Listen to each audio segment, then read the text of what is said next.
Hello, everybody. Welcome to the Rotoworld Football Show. I am Patrick Daugherty, joined on Tuesday, October 3rd by Mr. Denny Carter. We will be breaking down one Monday night football game after back-to-back doubleheaders. The U.S. government finally said we can't have too many bad island games in one night. It can only be one bad island game. We will talk about the Seahawks and Giants. The Giants playing in primetime every single week of the season. It appeared, Denny Carter. Before getting into this week's news, including two really big returns, Kupp for the Rams, Jonathan Taylor maybe for the Colts. We should say Kupp also maybe for the Rams. We don't entirely know what's going to happen there. Talk about what is going on with the Bengals offense that is bankrupting families all over this great nation. Kyle Pitts, who has been on year 3 of bankrupting great American families. We'll find out what's going on there. We're talking about the Panthers backfield, the Patriots backfield, maybe even the Lions backfield per Denny. But I don't know. We don't have anything to riff about, by the way. Well, listen, we can riff about this. I am getting just steamrolled on the site formerly known as Twitter for saying that Bryce Young is not as good as CJ Stroud. He has not been anywhere close to as good. I would say it's a little early still, Denny. And these things take how long? How long do we need? Because I really in the case of Josh Allen, it took 3 years. Okay, so 3 years, then we can start posting up Bryce. Yeah, pretty much. Yeah, you have to wait 3 years now. Is the rule of Josh Allen. Okay. So yeah, you can't have any player takes until they've completed 2 seasons and then several games into their 3rd season. Yeah, no, I mean that's the sense. The sense that I got was you need to wait several years, if not the entire career. So maybe when Bryce Young retires in 2038, I can then start posting about him. Denny, I will not be waiting several years to declare JSN done. He's a bust. Jaxon Smith-Njigba, he's never going to amount to anything in the NFL. He has not amounted to anything through the first 4 games. He's caught only 12 of 20 targets for 62 yards. He's ceding snaps to someone named Jake Bobo. Tyler Lockett and DK Metcalf both look like Tyler Lockett and DK Metcalf.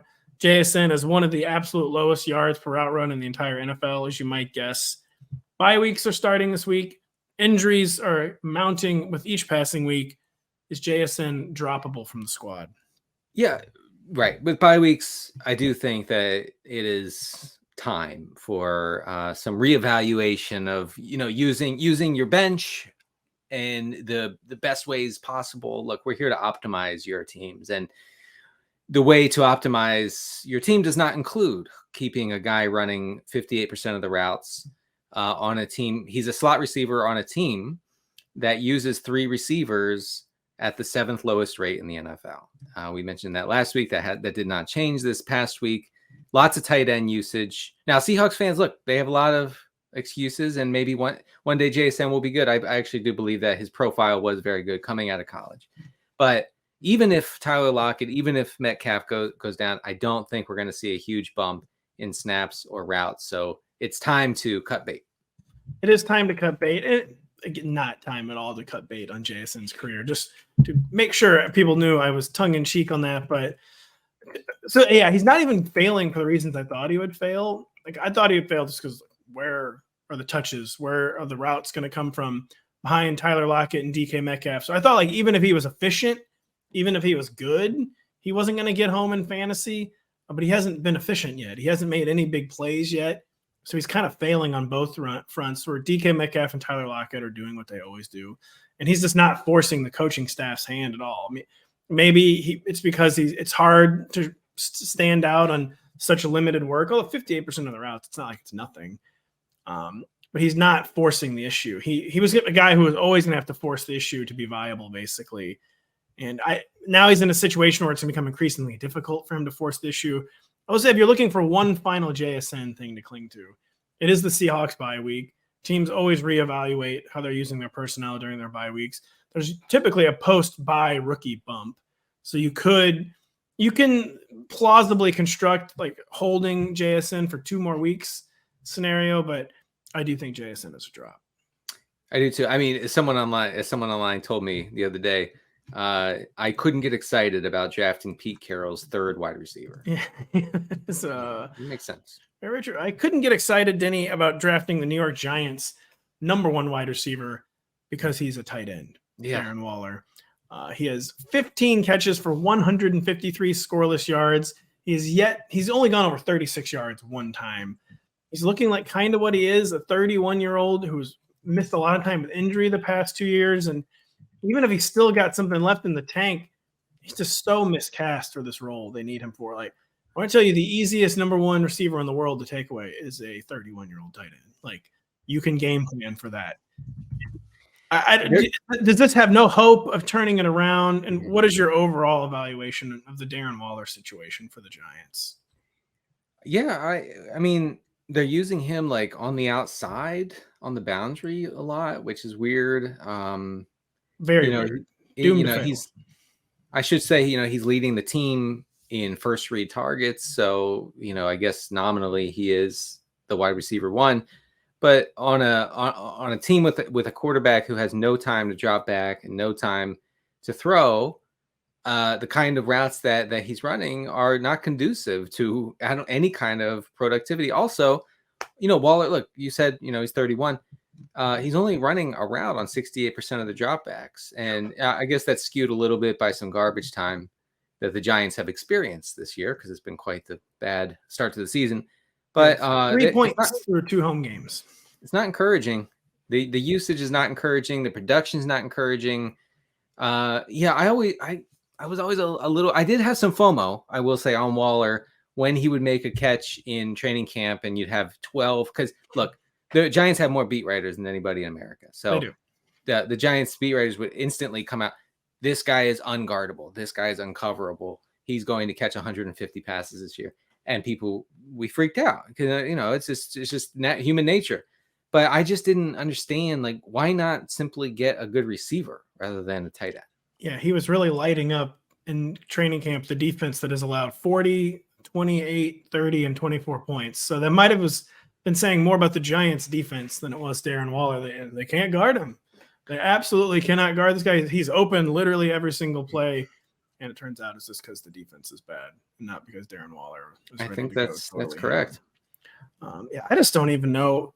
We can't drop Darren Waller, but we're dropping Kyle Pitts out of the top 12 at tight end. We're not getting that drastic with Darren Waller yet, are we? I mean, at some point, the Giants' schedule will ease up, although I don't think that's anytime soon. We have the Dolphins, the Bills, the Commanders, the Jets, a lot of tough defenses in there.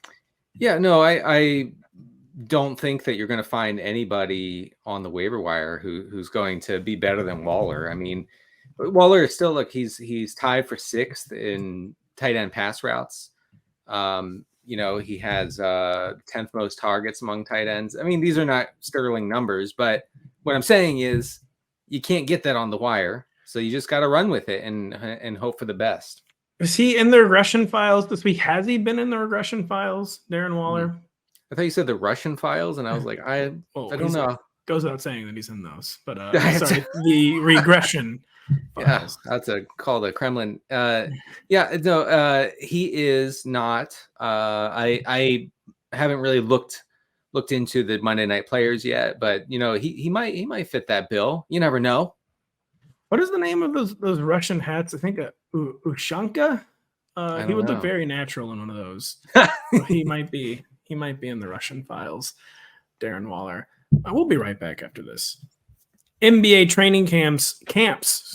NBA training camps start soon, and here's your chance to get an assist with your fantasy draft with the Rotoworld Basketball Draft Guide. Visit NBCSports.com and use the promo code HOOPS23 at checkout to score a 20% discount, a $10 e-gift card to Fanatics, and free season-long tools with your draft guide purchase. Denny, are you going to be watching the NBA this year, by the way? Of course. I'll be grinding NBA DFS. Are you still an NBA thought leader? I forget. I'm going to be leading thoughts eventually. And by the way, hey, I'm happy to see the MLB postseason is here. Only 60 more days of baseball. It's true. I was wondering, are you becoming an MLB postseason thought leader? The Orioles, the number 1 seed in the American League, begin play this weekend. I know. I'm looking forward to it. I have my O's hat ready to go, and we are looking forward to it. If I could touch on one thing about the Giants real quick, we're going to get to the Giants. Hold that Giants thought. I don't usually like to try to humiliate my co-guests or my co-hosts. Can you name one Orioles player? Yes. Hunter or no Gunner Ooh, yeah. Henderson. Yeah. Gunnar Henderson, who I think is going to win Rookie of the Year. I believe he still had rookie eligibility and an Yeah, extremely hot finish to the year, that guy. forming a very imposing core with Adley Rutschman. But enough about the NBA, enough about baseball. We have a lot more Giants talk, but what is the Giants thought you need to get off your chest, Denny? Wan'Dale Robinson. Look, we like a PPR scam, and I think that's what we have here with Wan'Dale. He was active for the first time last week. He saw a huge uptick in playing time on Monday night against Seattle, and I have his numbers here somewhere. Here it is. So he's been targeted on 27% of his routes in 2 games. It's pretty strong. Like I said, saw a playing time bump. Actually against Seattle, he ran the second most routes on the team behind only Darius Slayton. And look, his 3.2 average depth of target, not beautiful, many would say. Is that leading the Giants, though? Probably. How did you say? I said, is that leading the Giants, though? Probably that was a joke. No, but I mean, it's bleak. But in an offense that can't protect the quarterback, and with Daniel Jones having 0.4 seconds to throw the ball, those low ADOT targets are going to be all there is in this offense. Like, it's the only viable path to like actually getting the football. So I do think that Robinson should be picked up in PPR leagues where you can start 4 or 5 receivers. It's just the only kind of quarterbacking Daniel Jones is comfortable playing too. As you and I talked about frequently throughout his rookie contract, the few times he actually threw deep, he always graded out well in the advanced metrics in it. But they don't ask him to do it very much. When they do ask him to do it, he checks down a lot. It's just not something he's ever been comfortable doing. I would say he doesn't have the personnel to do it right now, but I mean, Darius Slayton can catch a deep ball. Jalen Hyatt can catch a deep ball. Maybe even Darren Waller, if you're willing to let someone try to win a one-on-one. Those just aren't the kind of throws Daniel Jones makes. The ADOT is going to remain catastrophically low. And something I can't stop thinking about, and I couldn't stop thinking about this during the game last night. Like, he had no time to throw. Like, he's not being protected at all. No question that it's a bad offensive line. And I think sometimes I now go too far the other direction, blaming sacks on the quarterback. But, I mean, you take 10 sacks, man, I don't know if that's your offensive line. And maybe you should consider throwing the ball one time. His with that, I'm not going to get bogged down in this stat, but there's a stat called sack rate over expected, and let's just say that his is off the charts. Right. And if you lead the league in fumbles since 2019, as Daniel Jones does, maybe it's not the protection, and he's got quite the alibi where everyone thinks it's the offensive line, and I'm sure it's not a great offensive line, but he is not making it look any better than it is. Then I was going to ask you if there were any Giants pass catchers you liked, and Wan'Dale really is the only one. I mean, Wan'Dale, I kind of had a suspicion this was going to happen, and it seems like it is happening, and that I think it's very much real too. Is there anyone beyond Wan'Dale, or there's anything interesting in the data? Not really. I mean, maybe when Barkley comes back, he'll be, kind of scammy from a PPR standpoint. But this idea that Saquon Barkley is going to make the difference, all the difference in this offense, that's not true. That's not true. That's not happening. His efficiency was lessening at the end of last year. His big playability was really going down in the second half of 2022. The blocking issues are probably more real for him. Not that they're not real for Daniel Jones, but probably be even more noticeable with Saquon Barkley than they are with Daniel Jones. And yes, they should maybe trade Saquon Barkley. Yeah, they should have done that like 6 weeks ago. But also this defense is not very good, so they're going to be facing a lot of negative game scripts. That's not good for Barkley. Like it's just a struggle for me to like create a story in my head where Saquon Barkley comes back and is an elite fantasy producer. We've probably already talked too much about the New York Giants. We have a lot to talk about, but real quick, this week, Deshaun Watson's on bye, Justin Herbert's on bye, Geno Smith is on bye, Baker Mayfield's on bye. We basically just spent 15 minutes talking about how bad the Giants are, but can we stream Daniel Jones against the Miami Dolphins? The total is at 50.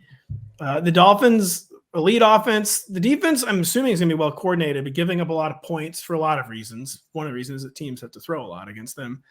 Can we stream Daniel Jones against the Miami Dolphins, or has it just gotten too risky? The upside is like a little too hard for him to reach.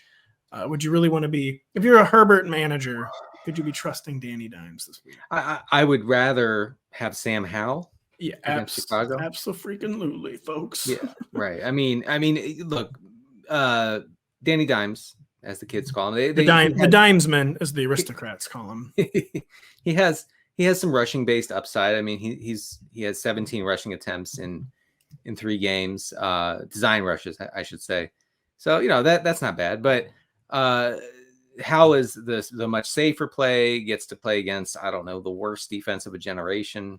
So I do think that's the play. But yeah, I mean, with the bye weeks, Jones is necessarily in play if you're struggling at quarterback. He is in play. We'll see what happens there. We're going to move on now to one of the most fascinating storylines I can remember in recent NFL history, where we have Puka Nacua, a day 3 rookie, is second in the league in receiving. He has the most catches through his first 4 games of any player in NFL history. He's nuked 3 times in 4 weeks. Even his bad game, he had over 70 yards. He's been the league winner so far in fantasy football. But he has a guy who the last time he was healthy, and Cooper Kupp, had the second most receptions, second most receiving yards in NFL history, still commanding 10 to 12 targets every time he's played since 2021. He is at least practicing this week. We don't know if he's going to actually come back and make his 2023 debut this weekend. But I don't even know how. Let's start with, who are we ranking higher, Puka Nacua or Cooper Kupp?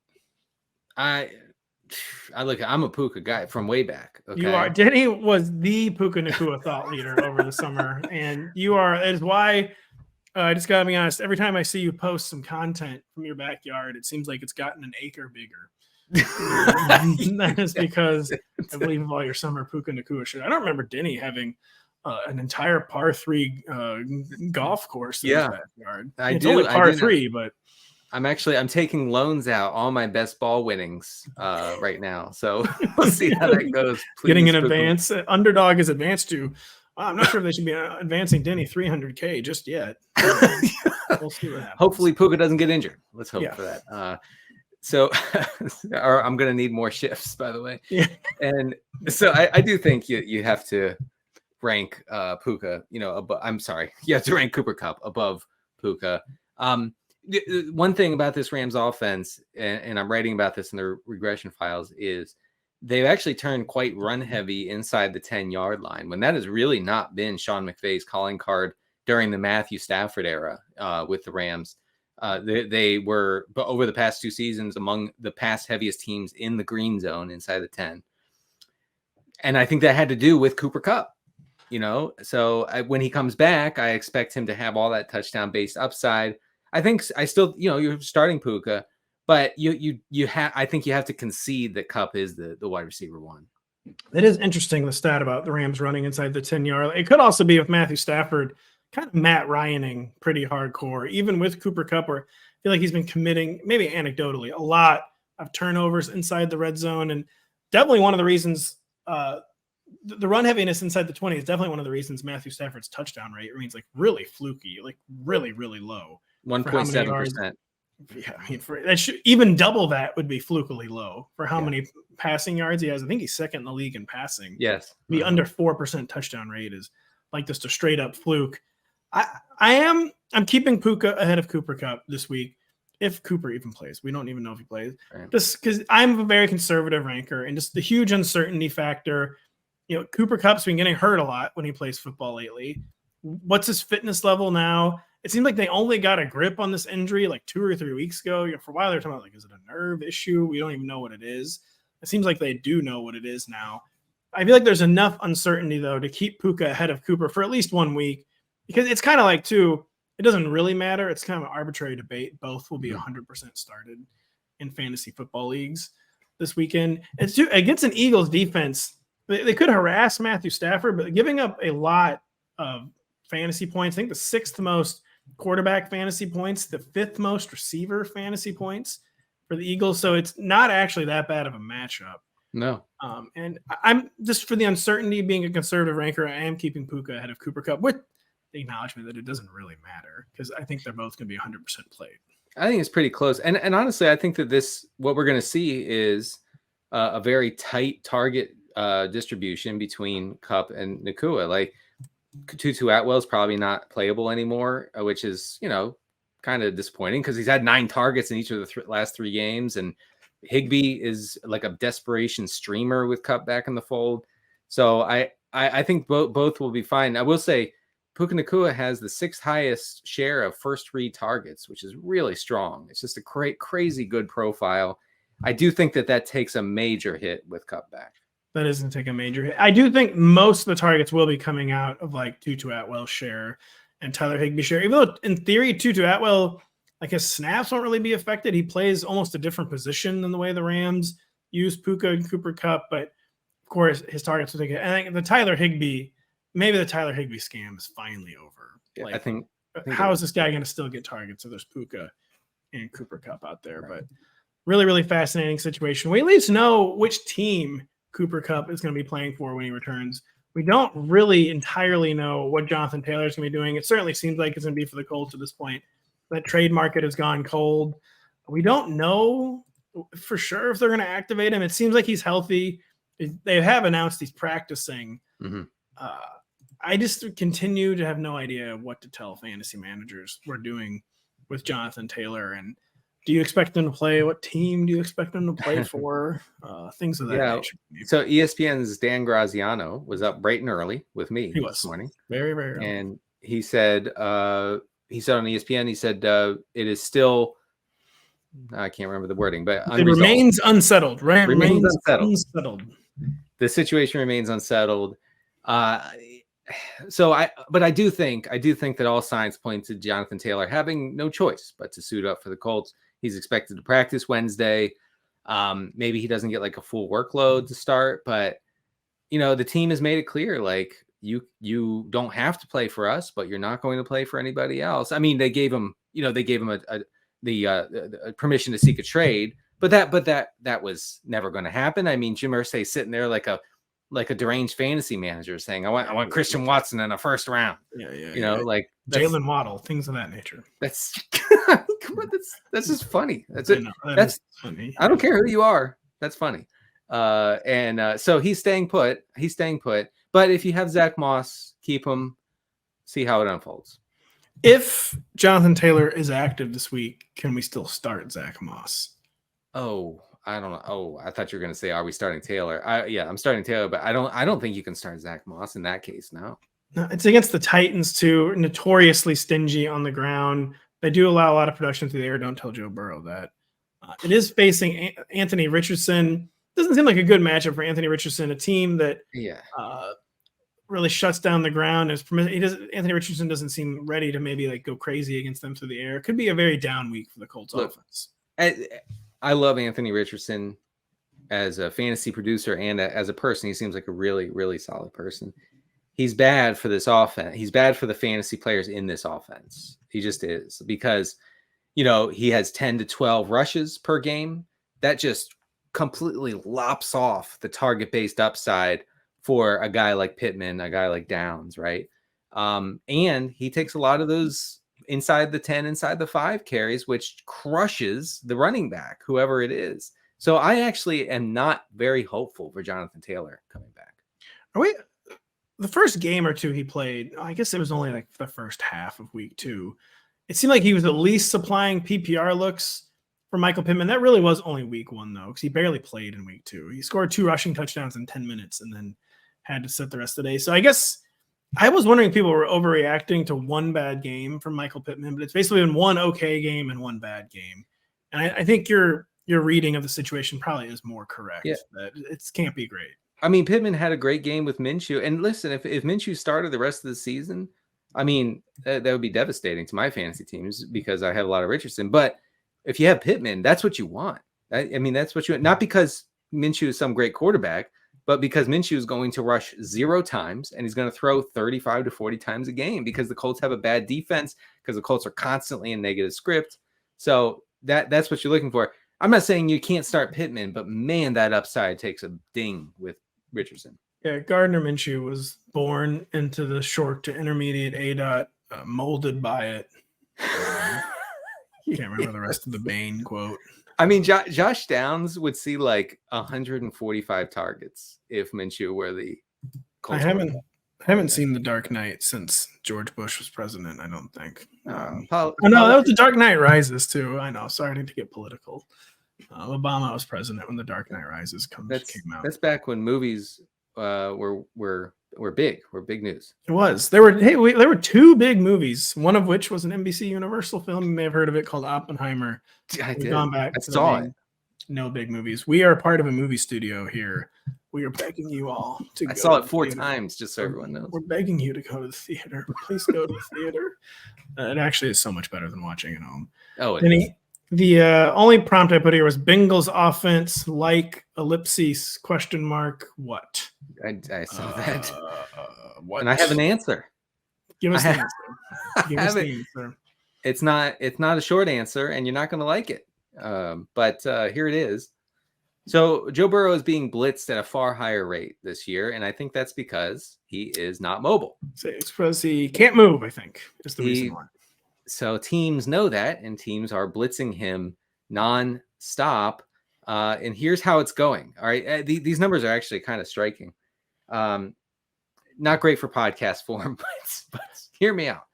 So when he's being blitzed this year, Joe Burrow is completing 53% of his passes at a clip of 4.8 yards per attempt. Okay. 53%, 4.8. Now, last year, that was a 66% completion rate when blitzed and a 7.7 yards per attempt. In 2021, it was 72% and 10.6 yards per attempt. Man. Okay. So he was eating the blitz alive in previous seasons when he was an elite fantasy option. And now he's basically Justin Fields when he's being blitzed. I mean, they're side by side in those metrics. So that's what's happening. That's what's happening. And the Bengals are trying to be pass heavy, but they can't quite. Look, they were second in pass rate over expected. They were really trying to be pass heavy, and I can't quite understand why. Yeah, but they're 6th now, and probably that's too high now. Way too high. But their offensive line stinks. Okay, Pro Football Focus grades the Bengals offensive line as the 6th worst pass blocking unit in the league. They were bottom 5 last year, but the difference, of course, is that Burrow could move last year, and he can't move. So that calf injury, it seems like, has torpedoed the Bengals season. It really, really has. And I guess one reason why they remain so pass rate over expected is he quite literally can't take snaps under center because he can't backpedal. So they don't want him pushing off his calf. And hard to have an effective running game solely out of shotgun. There's no easy solution to this other than sitting. They have their bye in week 7. He could sit the next 2 games, have the bye, and get 3 weeks of badly needed rest. But at 1-3, they'd be really risking 1-5 and the season officially being over. So I think they're just going to hope and pray that he goes random superstar mode these next 2 weeks, or they just grind out a victory, and then they finally do. Yeah, during the bye they send him to Germany. He gets the stem cells. That's not legal, injected into his calf, and then the season turns around. You started a GoFundMe to send Joe Burrow to a town in Germany that no one has heard of. You started this 6 weeks ago. We still haven't hit the mark. So come on, guys. Yeah, I believe I'm going to pull up my article and read my own joke real quick. We love our own joke. If there's some reason Joe Burrow has yet to undergo some sort of mysterious stem cell treatment in a German university town whose population peaked in 1653. That's really, really, really what we need from Joe Burrow. We need the very mysterious, quite possibly illegal medical treatment on his calf, because this is not working. And by the way, you talk about his yards per attempt when being blitzed. His yards per attempt in week 4 was 5.5, a horrible mark. You need to be over 7, really, to be a good quarterback. You really need to be like over 6.7, 6.8. His YPA of 5.5 against the Titans was a season high. Good grief. So that's where he's at right now. And this, it comes down to this. If you took Chase over CMC, your season is lost. There's no recovering. You have deleted your phone number 3 separate times because the bank won't stop calling about your house. It's over. Like you could work the waiver wire perfectly from here on out and do everything right, get all your good start sit decisions, all that, and it's still very much Jover for you. Because Chase is seeing his ADOT has collapsed. Okay. So they're trying to get him involved with a bunch of short stuff, but that's not going to cut it. That's not what we're looking for. That's not why you drafted him right after Justin Jefferson. No, it's real bad. Yeah, it's hard to find the light at the end of the Bengals tunnel. Again, that week 7 bye, I really do think they should have sit him, roll the dice in the next 2 weeks. If they go 1-1 and come out of the bye 2-4, like consider that a best case scenario. And like they need a really good card on the river to make the playoffs, but they're a good roster. Maybe they can do that. But yeah, they need to stop trying to contend this year. Hey, listen, but this could be like the next Kevin Durant, where this calf injury he's playing on for 2 months suddenly becomes a ruptured Achilles. Right. They have to be so careful. Yeah. So 2-4 with a healthy Joe Burrow or like a 90% Joe Burrow, you can get to the playoffs with that. You could, yes, especially in this division. Yeah, this division is very, very weird this year. We'll be right back after this. Get your popcorn ready for Sunday night this week. All the stars will be out in Northern California when Micah Parsons and the Dallas Cowboys clash with Christian McCaffrey and the San Francisco 49ers, also known as the Santa Clara 49ers. Coverage of this battle between two of the best teams in the NFC and traditional rivals begins at 7 p.m. Eastern only on NBC and Peacock. And don't forget, find all your favorite NBC sports shows on Amazon Music. Just head to amazon.com/NBC Sports. Denny, we use the phrase a lot. The Zoomers will never know. They really will never know when every year Cowboys 49ers was just a preview of the NFC Championship game and then was again the NFC Championship game 2 months later. The game finally has a little more gravitas this year as it has in recent years. Well, and last year in the playoffs was fun. So in theory, it was a shootout in the words of Mike McCarthy that was 19-9. Yeah. Shootout. We love a shootout. We do. It was the Cowboys Niners in the 90s was the Super Bowl. It was the Super Bowl. I mean, it was like we would like kind of laugh like, oh, like cute. That's cute. The Chargers are going to play the Niners in the Super Bowl. That's funny. Boy. Man, that is maybe the least memorable Super Bowl of all time. I mean, memorable in that Steve Young finally got his ring. Like no one remembers the Super Bowl Chargers.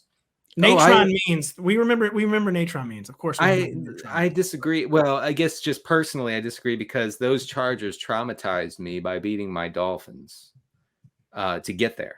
My heavily favored Dolphins at home with Marino in his last gasps at relevance.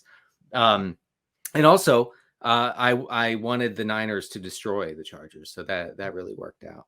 Yeah, that did really. Was that the year they went to the Super Bowl? They beat the Dolphins in the playoffs. I actually don't remember that. They did beat the Dolphins at home. Bobby Ross, huh? Boy, what was up with Dan Marino? Could have won a big game every now and then. He could have. That was one choice. He decided not to. He decided not to. Never win a big game outside of his rookie season. Yeah, it was the divisional round, and yes, the Dolphins were a higher seed. Yeah, I mean, they weren't. Actually, the Chargers were a higher seed. But I think the Dolphins were favored. Yeah, the game was in Jack Murphy Stadium, which is in San Diego, California. Really, I had a memory of that at Joe Robbie. I know the Zoomers will never know when stadiums weren't named like Experian.gov. When the stadiums were called the Bank. Yeah, when stadiums like had very mysterious. I wonder who Joe Robbie was. Right, Trevor Lawrence saying, come make a run on the bank this week, folks. Gosh, I was daydreaming about that the other day. Like, we're gonna have public money for these stadiums. Let the county, let the city name them. Please. I can't deal with any more extra gum. Park.org. No, that would be fine. Oh, extra whatever. That would be like Wrigley, I mean, I'm good with that. Just these like the SBF Arena. Yeah, right. The crypt. Board apes barn. Right. Yeah, I know. It's so bad. Yeah, places used to have nicknames like the Pit, that famous college basketball arena. Yep. The Shark Tank in San Diego, in San Jose. Mm-hmm. Whatever we have now. We used to be a country, didn't we? Well, I can't wait for X.com to have its own stadium. What do you think the over-under and how long site tries to claim it's called X.com is? I say the over-under is 100 years. Oh, come on, man. The site will be in new ownership within the next 18 months. I will set it at 17 and a half months, the over under for new ownership for X.com, and I'm taking the under. That man will live to 140 years old, I'm afraid. He will, but he's going to be poor if he holds on to Twitter. It's bankrupting him. Speaking of bankrupting people, Kyle Pitts getting easily outproduced by Jaxon Smith, both in week 4, 2 of the past 3 weeks on the season. I mean, I don't even know. Kyle Pitts, not a tight end 1 anymore, correct? Like what are we holding on to? I think I dropped him like tight end 13 last week. Like, what are people really holding on to at this point? Is he in the regression files? Because I mean, I'm sure he is still popping in some of the regression metrics, but I just like what is the story we are possibly telling ourselves about Kyle Pitts? So yeah, let me just give you the breakdown here of the Jonnu Pitts catastrophe in Atlanta. So Jaxon Smith has been active weeks 2, 3, and 4. Okay, since week 2, Pitts has 28 more pass routes than Jaxon Smith and has one less target, one fewer target, one less target. One fewer. Yeah. So fewer is for a specific number. Less is for like a general less. There you go. Okay. So that's not good. Jonnu leads the team with a target per route run rate of 24%. Pitts is at 17%. Jaxon Smith even leads in first read targets over Pitts over the past 3 games. Look, it's just so bleak. It's so bleak for Kyle Pitts. Now, the Fox broadcast, or whoever had that London game, it was ESPN actually. ESPN, neither here nor there. Broadcast. They mentioned like Pitts not being at full health, and that was a little bit of a. So what? I'm sorry. Excuse me. Which it would be. Has this been announced? This is not a sideswipe at anyone, but like the Falcons don't have like a huge amount of coverage. No, the Falcons are the least covered team in the NFL. Actually, not a joke. Yeah, I'm trying to be kind here, but we don't know anything about what's happening with the Falcons. No, they are a black box. They essentially do not have a media. Atlanta is a large market that is covered like it is Green Bay. Yeah, and I mean, it's like a college team. Like no one knows who's starting for a college team. No one, there are only 4 teams in the whole country who have a quarterback confirmed to start on Saturday. So, sounds like you've been playing some college DFS. I have, and that stinks. Let me tell you. Oh, okay. I'm sorry. Alabama has a new quarterback every week. I didn't know. I'm sorry. I wasn't reading up on it because there's no media coverage of college football. With college football, you have to do so many Twitter searches. Like this, you have to just search the starting quarterback's name like every minute until like, all right, so and so is walking out on the field. It's like 6 minutes for the game, right? It's walking out on the field. I think it's him. Right. I think it's him. It could be. It might not actually. No, I know. It might not be. The newspaper should cover a college team. It also seems very tenable with the way gambling is in the United States. That we can just have situations where teams don't have to have injury reports. They don't have to say who's playing, etc. Seems very. My favorite thing is this college team, this major college team, may start one of 3 guys at quarterback this week. You have to wait and see. That's wait and see.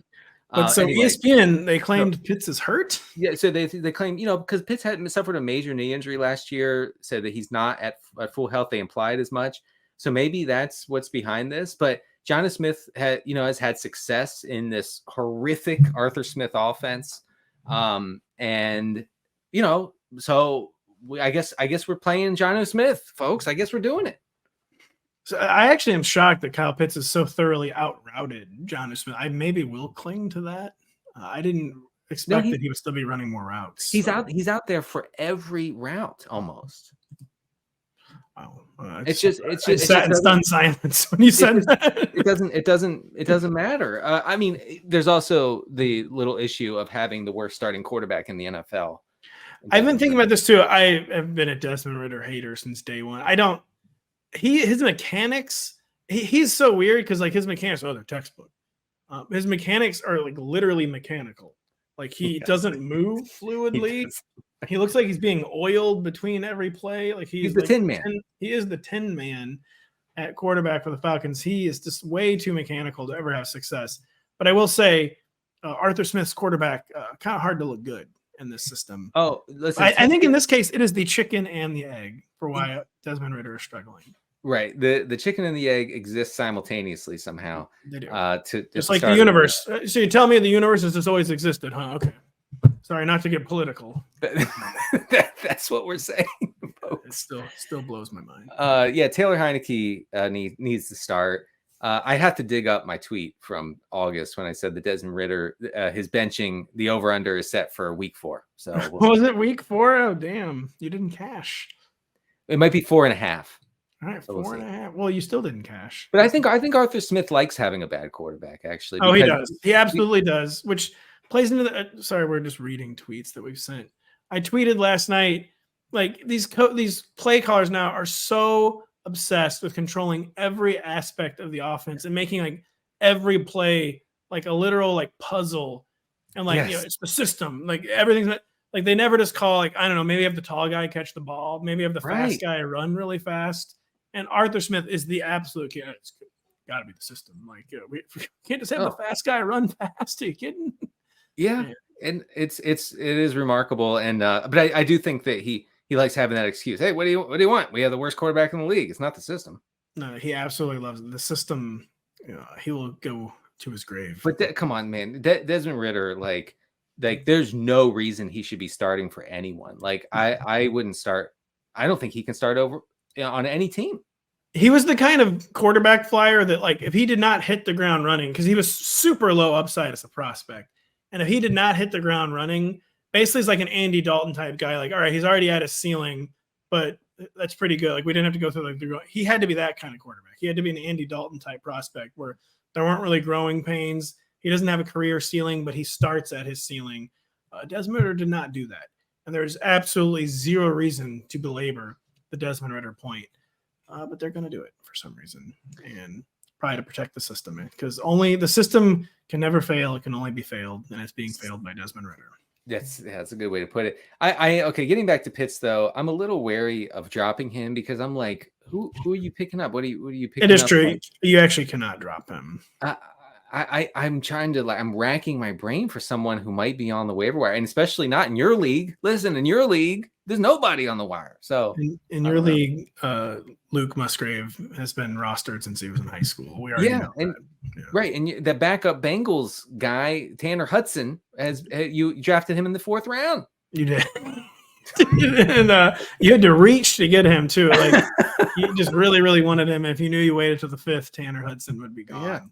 Yeah, I mean, I'm going to look at tight ends just really quickly here, and no one comes to mind. In fact, they still so thoroughly out-routing Jonnu Smith.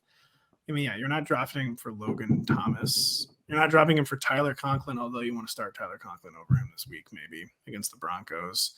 So, you just got to take your medicine. I do want to say there's a possibility that Pitts and Jonnu Smith could exist together as fantasy options because no team targets the tight end position more than the Falcons. 36% of the team's targets have gone to tight end.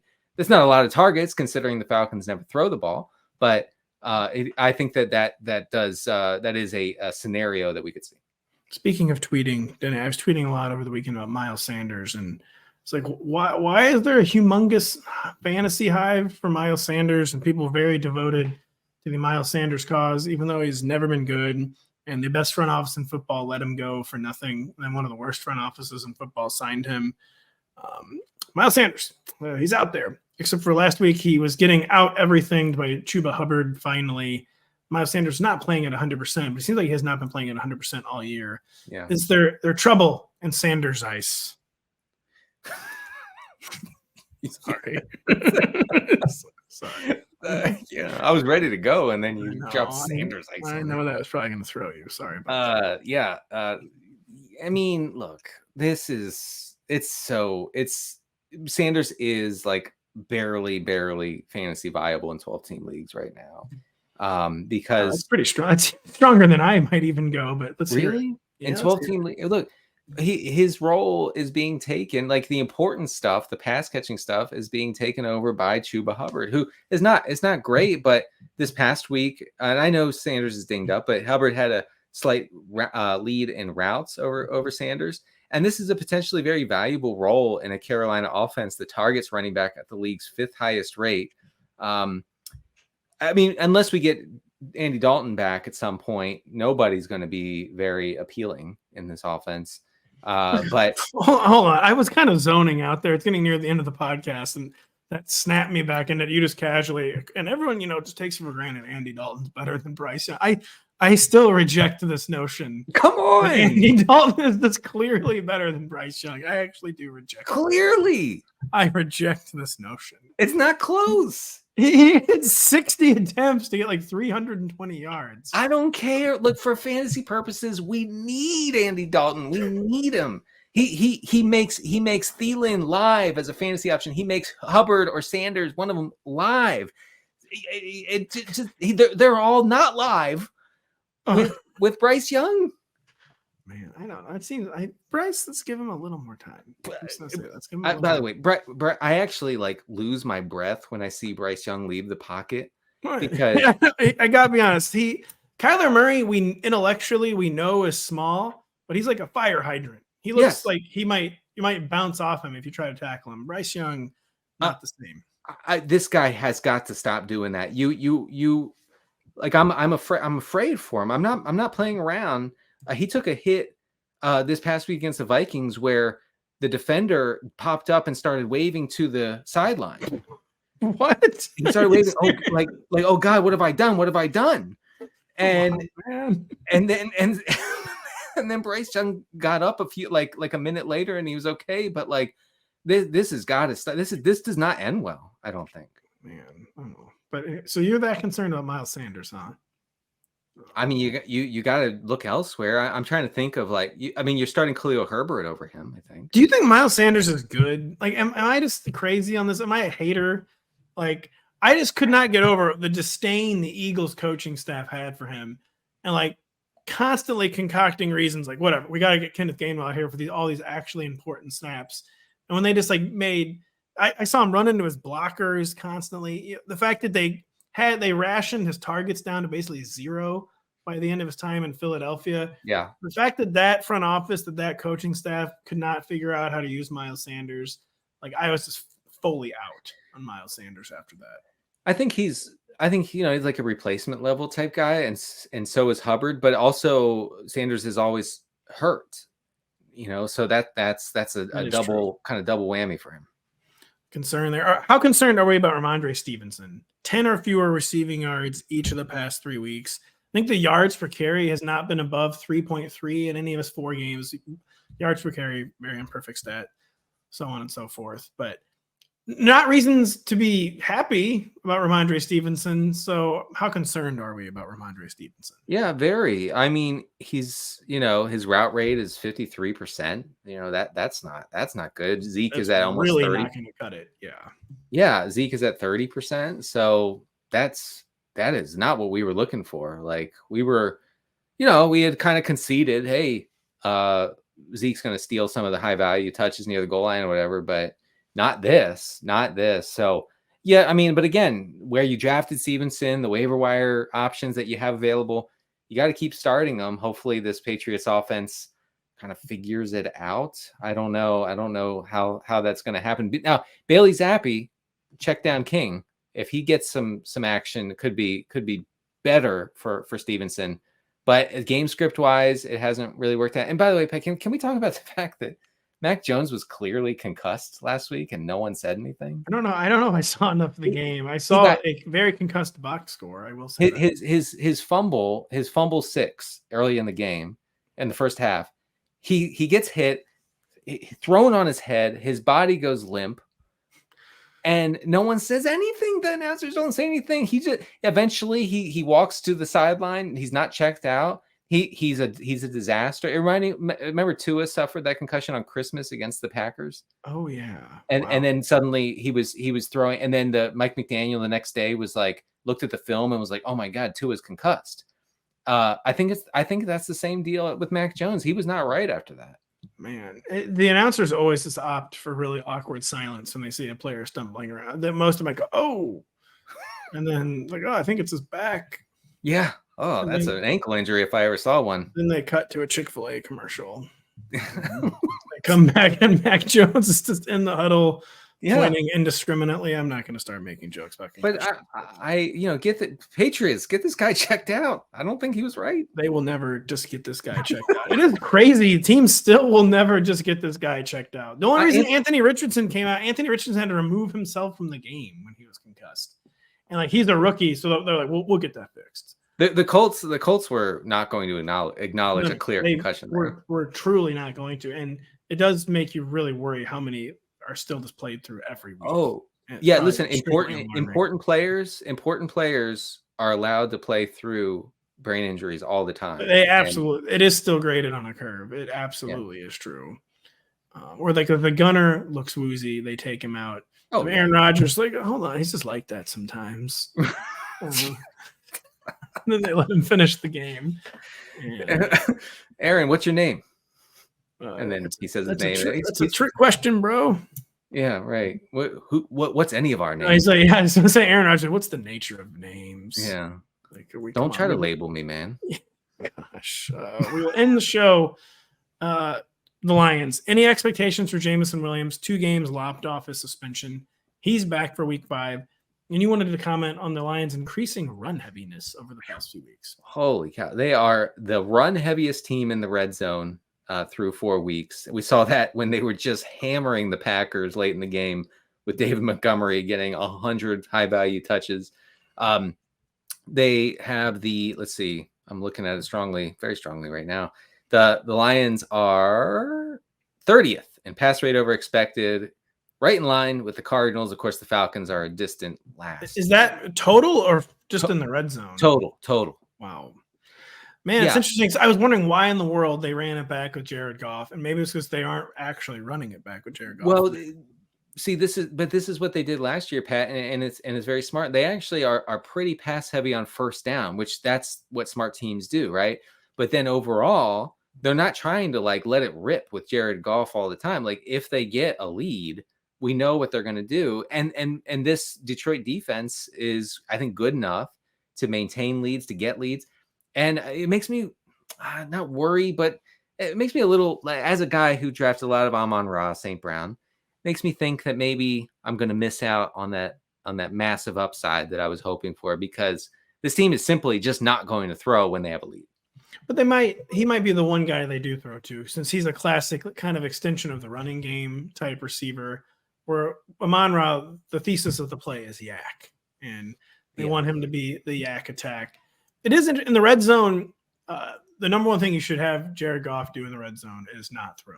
The classic, like, don't let Jared Goff throw in the red zone. That could be a problem for Amon-Ra St. Brown. I think Amon-Ra will get up. Jameson Williams, I have no expectations of. Oh, yeah. No, I mean, he's probably the odds that he's better than Josh Reynolds are extremely low. We're going to see him probably, run like 8 to 10 routes to start, and the team doesn't like him. Dan Campbell doesn't like him. No. He's going to have to like blow the roof off and like force them to play him. If that's his best case scenario. Worst case scenario is he's just out there running wind sprints, getting good cardio in. He's going to be MVSing fairly hard, I think, for the Lions. Yeah. And this team, like I said, like they don't need to, and they don't really want to let it rip through the passing game, and that's bad for anybody who's not named Amon-Ra St. Brown or Sam Laporta to an extent. Yeah, Marvin Jones is in shambles at Jameson Williams' return. Everyone else not so much. Wow, Marvin Jones. What was that signing? Was that just a legacy, like, welcome back, buddy signing? What was that? I think it was a clear space down the field signing, and maybe he's doing that. I haven't looked up like his separation or his cushion. His playing time is in the toilet. Yeah, well, he's not catching. I think he's had 1 catch. No, I think he's had 1 catch since week 1. He has 0 catches. Oh, let's go. He's one target since week 1. All right. It is Jover for Marvin Jones. Yeah, it is Jover for the show. Thank you so much for listening. There's going to be more news throughout the week. Keep it locked to rotoworld.com. Denny's regression files will be dropping on Wednesday. My rankings will be dropping on Thursday. Denny's live chat comes out on Friday live. It doesn't come out. It'll be live on Friday. Check out Kyle and I's live chat if you want to have some waiver questions, although I don't know if it's going to be close to waivers probably by the time you hear this. But we talk about everything. We talk about everything on the site on Rotoworld. So for Denny Carter, I'm Patrick Daugherty. Thank you for listening. We'll be back later this week.